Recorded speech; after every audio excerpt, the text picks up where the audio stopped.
was a short-term, short-sighted decision to get the car because on paper, we could afford it. It's literally money that you are throwing away. When you think about the finances going into it and your personal goals, when those don't align, it definitely takes away from the feeling of fulfillment in a car. And what's up, you guys? It's James, your old friend you've never met before. In today's video, we'll be talking about why I am getting rid of my Dodge Charger RT. I will put an asterisks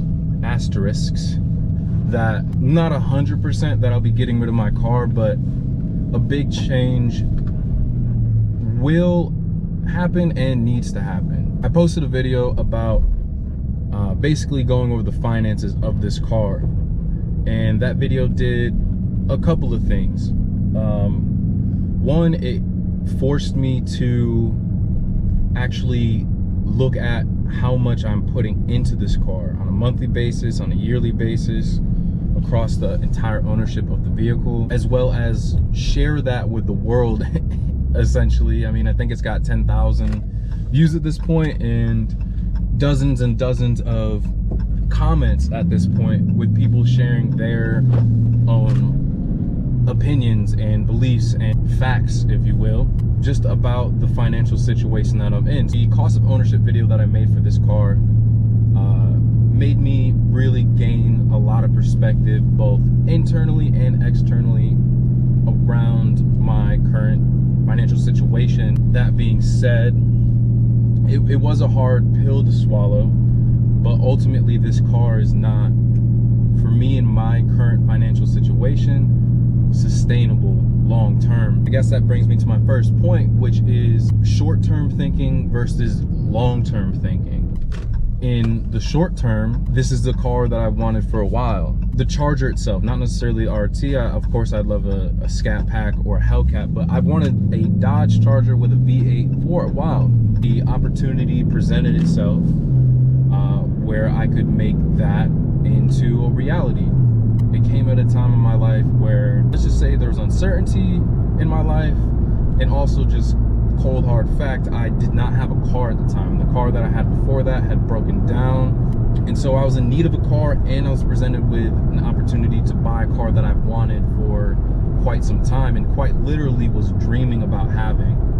And it was within grasp, and you know,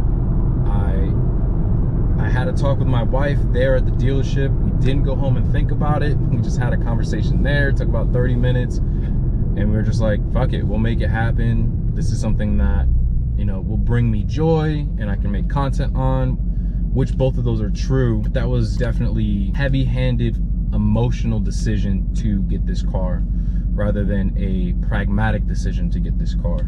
It was a short-term, short-sighted decision to get the car because on paper, we could afford it. You know, that's true. Haven't missed a payment on this car or any of our other payments. We've been able to save money. We've been able to take trips. We've been able to do life without feeling like we were car poor or house poor or any of that. We've been able to handle our finances since the purchase of this car. In the short term, everything looks fine.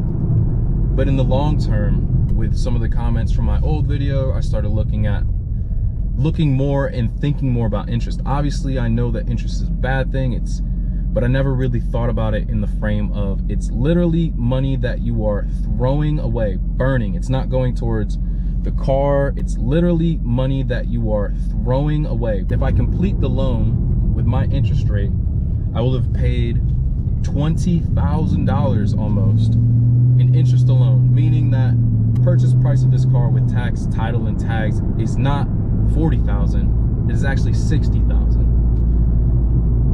Not to mention that the payment is $844 a month. And what could $844 invested look like 6 years from now when I'd be done paying off this car? Or if I had a cheaper payment, you know, maybe $500, what would $344 look like in 10 years or in 5 years invested, either in stocks or just simply savings account? What would that look like? How would my family be set up for a future for the next 5 to 10 years after that? So it's short term versus long term. Short term, yeah, on paper we can afford it, but I sacrificing? What am I saying no to in having this car? And ultimately, it's things that I don't want to sacrifice. You know, the more I pay on my car now, the slower I'll be able to save for a house. And the more I pay on my car now, the longer it will take me and my family to become financially free, to have financial independence, to be completely debt-free, to have investments that are making us money passively or actively. These are just things that, you know, before I had my son, I just wasn't thinking about. I wasn't in that frame of mind. I honestly was living for the moment entirely, and in the moment it just felt right. It felt good to get this car, to hear the rumble, to drive to work, pull up, flex on people, and it still feels good.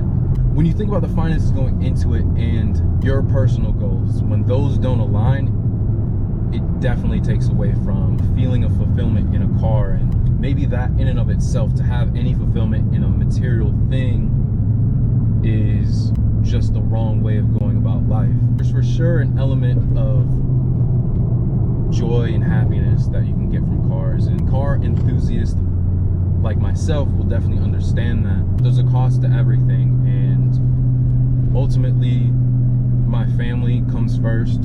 Their happiness, our freedom from debt, freedom of finances and resources available to us to create memories and lasting experiences with like trips, or being able to put my kid into private school, or even homeschool him, being able to retire my wife, being able to retire myself. Like, these are all things that I guess when you grow up, you have to think about and really think about in depth. Short term versus long term. Short term, it felt like a good decision. Long term, it will be to our detriment, myself and my family's detriment, to keep this car.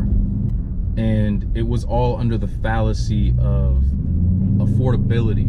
Just because you can pay for something, just because you physically have the funds to pay for something, that does not mean affordability. And this is like a deeper issue than just like me wanting a car, or it's deeper than that. It's just it's a mindset that I've been actively working on. That's cool, that is cool, but is it worth my future? Is it worth my family's future? The answer is no, obviously. But yeah, affordability is, can you afford the item, you know, on a monthly basis, on a yearly basis, what have you, but can you also afford to reach your savings goals, reach your investment goals, reach your retirement goals in a timely manner that you decide?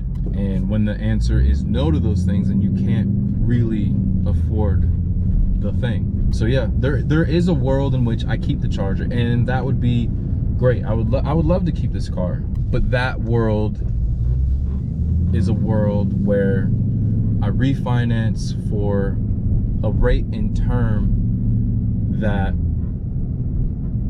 allows me to reach my savings goals, reach my investment goals, reach my expenses, monthly liability goal, total expenses owed each month.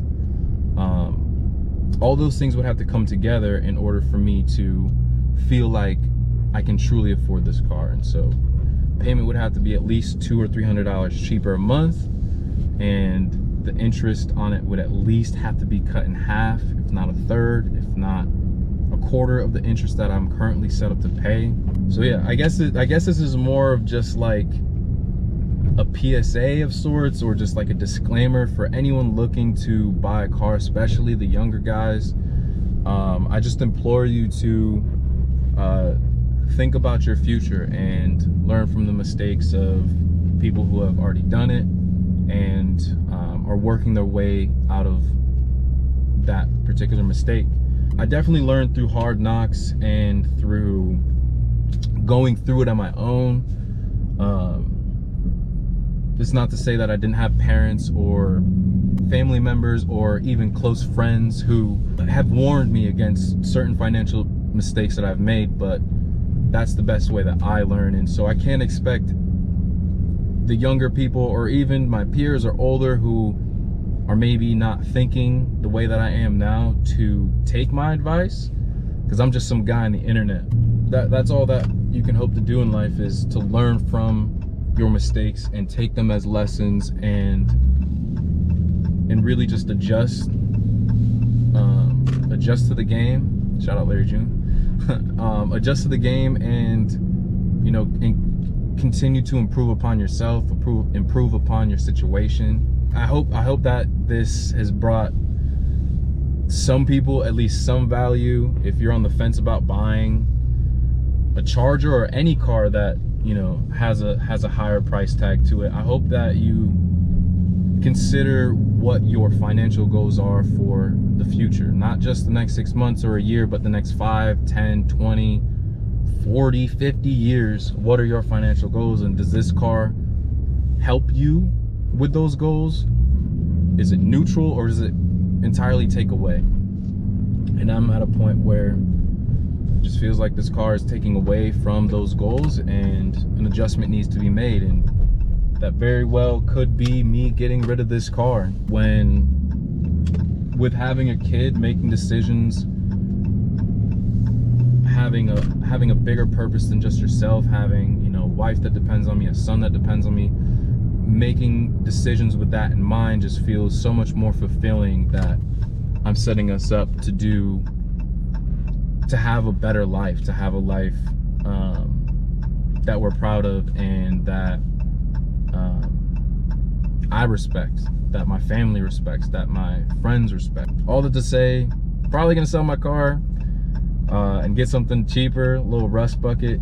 I'd love to hear your input. What are some cars 25K or under that are still fun, daily drivable cars? I do want to still enjoy my commutes, but if it comes down to it, and I gotta get something boring for the meantime, then that might be it. But let me know in the comments down below, what car would you get 25K or below? Also, let me know in the comments below if this video helped in any way, shape, or form with your decision about your next car, whether it be a Charger or otherwise. And yeah, I appreciate you for watching, letting me vent to you, more or less. And yeah, more Charger content on the way. I'm not selling it anytime super soon, so definitely more Charger content on the way. And yeah, I appreciate y'all. I'll see you in the next video. Peace.